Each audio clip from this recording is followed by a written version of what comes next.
জিঅ' কোম্পানীৰ ডাঙৰ টুল 140 টকা, জিঅ' কোম্পানীৰ মিডিয়াম টুল 140 টকা। লগতে আছে RSK কোম্পানীৰ মুৰা 180 টকা, পাকিজা কোম্পানীৰ 3 খলপীয়া ৰেক 200 টকা, পাকিজা কোম্পানীৰ 4 খলপীয়া সৰু ৰেক 150 টকা, কাপলেট সেট 200 টকা, ফাইবাৰৰ গ্লাছ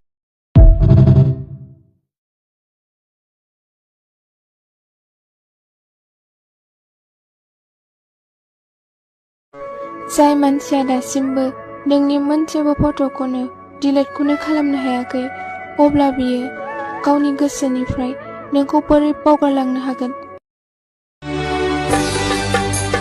नांगौबा नांगौ माबार बुंखा, नाङाबा नाङा माबार खिन्था।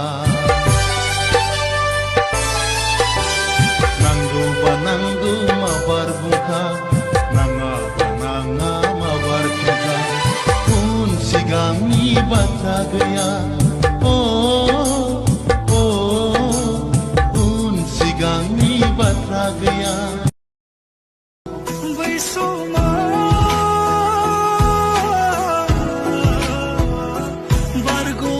बारग'लांबाय, लिंहरबाय गोजावले बियो फैफिननाय नङा। लिंहरबाय गोजावले बियो फैफिननाय नङा। आं मा जाखो?